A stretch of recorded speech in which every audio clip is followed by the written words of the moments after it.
ಜಿಟಿ ದೇವೇಗೌಡರ ಇವತ್ತಿನ ಆ ಸ್ಟೇಟ್ಮೆಂಟ್ ಇದೆಯಲ್ಲ, ಇವತ್ತಿನ ದಸರಾ ಉದ್ಘಾಟನೆಯ ಭಾಷಣ ಇದೆಯಲ್ಲ, ಕಾಂಗ್ರೆಸ್ನ ನಾಯಕರಿಗೆ ಸ್ಪೆಷಲಿ ಸಿದ್ದರಾಮಯ್ಯ ಅವರಿಗೆ ಮರುಭೂಮಿಯಲ್ಲಿ ಓಯಸಿಸ್ ಕಂಡಂತಾಯಿತು.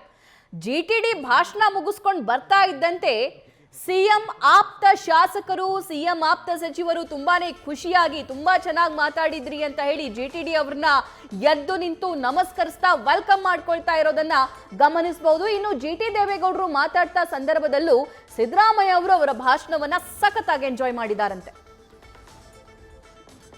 ನೋಡ್ತಾ ಇದ್ದೀರಿ, ಎಚ್ ಕೆ ಪಾಟೀಲ್ ಆಗಿರಬಹುದು, ಶಾಸಕ ತನ್ವೀರ್ ಸೇಠ್ ಆಗಿರಬಹುದು, ಬೇರೆ ಸಚಿವರು ಶಾಸಕರು ಕೂಡ ಅಲ್ಲಿ ಸ್ಟೇಜ್ ಮೇಲೆ ಇದ್ದಾರೆ. ಅವರು ಭಾಷಣ ಮುಗಿಸಿ ಬರ್ತಾ ಇದ್ದಂತೆ ಅವರ ಮುಖ ಕಮಲದ ತರ ಅರಳು ಬಿಟ್ಟಿದೆ. ಕಾರಣ ಒಂದು, ಸಿದ್ದರಾಮಯ್ಯ ಅವ್ರಿಗೆ ಸ್ಪೆಷಲಿ ಖುಷಿ ಇರುತ್ತೆ, ಯಾಕಂದ್ರೆ ತಮ್ಮ ಹಿಂದಿನ ಗೆಳೆಯ ಅವರು ಯಾವುದೇ ಬೇರೆ ಬೇರೆ ಪಕ್ಷದಲ್ಲಿ ಇದ್ದಿರಬಹುದು. ಒಂದು ಸಲ ಚಾಮುಂಡೇಶ್ವರಿ ಕ್ಷೇತ್ರದಿಂದ JDSನಿಂದ ಜಿಟಿ ದೇವೇಗೌಡರು ಗೆದ್ದು ಸಿದ್ದರಾಮಯ್ಯ ಅವ್ರನ್ನ ಸೋಲಿಸಿದ್ದೇ ಇರಬಹುದು. ಆದರೆ ಅದಾದ ನಂತರ ಸಿದ್ದರಾಮಯ್ಯ ಅವರ ಜೊತೆಗಿನ ಗೆಳೆತನ ಸಂಬಂಧವನ್ನ ಒಂದು ಹಂತದಲ್ಲಿ ಜಿಟಿಡಿ ಅವರು ಸರಿ ಮಾಡಿಕೊಂಡಿದ್ದಾರೆ. ಆದರೆ ವಿಷಯ ಇರೋದು ಅದಲ್ಲ. ಈಗ ವಿಷಯ ಇರುವಂತದ್ದು ಬಿಜೆಪಿ ಹಾಗೂ JDSನ ನಾಯಕರು ಸಿದ್ದರಾಮಯ್ಯ ಅವರು ರಾಜೀನಾಮೆ ಕೊಡ್ಲಿ ಅಂತ ಹೇಳಿ ಹಗಲು ರಾತ್ರಿ ಜಪ ಮಾಡ್ತಾ ಇದ್ದಾರೆ.